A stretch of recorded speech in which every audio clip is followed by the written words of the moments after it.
4 usagers du centre Arimahiri Afa s'envoleront demain pour Paris pour 2 semaines de visite et d'échange. Accompagnés de 4 encadrants, ils iront aussi à Val d'Isère pour profiter de la neige.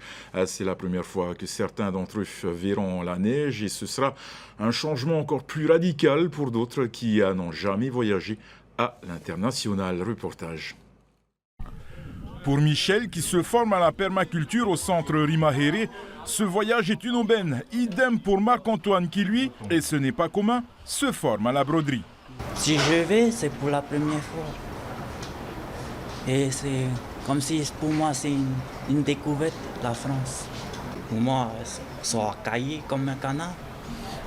Comme j'ai jamais touché la neige, à terre, j'ai touché. Michel et Marc-Antoine ne sont pas les seuls bénéficiaires de ce voyage vers la métropole. Ils sont 4 au total et seront aussi accompagnés de 4 encadrants, parmi eux Kalei chargés de leur suivi médical.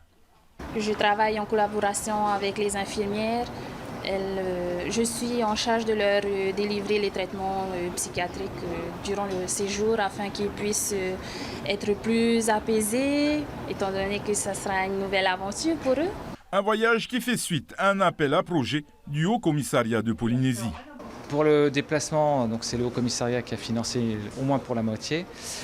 Pour le reste, en fait, c'est sur fonds propres. Alors, nous, on a mis en place des activités, donc activités jardin, donc on vend aussi des plats, on rend différents types de services, on vend d'autres produits, de l'artisanat. Donc, ce qui a permis finalement de s'autofinancer. C'est vrai que ça s'élève à des montants déjà plus élevés, mais bon, on a cette chance et cette capacité de pouvoir générer des fonds. Le centre Rimahéré accueille chaque jour 72 personnes dans un objectif de réinsertion. Une vingtaine vit sur place. Un autre projet de voyage est déjà dans les bacs. En juin-juillet prochain, 6 usagers du centre devraient se rendre en Alsace. Ils iront à la rencontre de leurs correspondants du centre d'Artous de Haguenau, dans le Bas-Rhin. Ils s'échangent des mails depuis près de 2 ans. Pour ce projet, ils vont devoir lancer une collecte de fonds.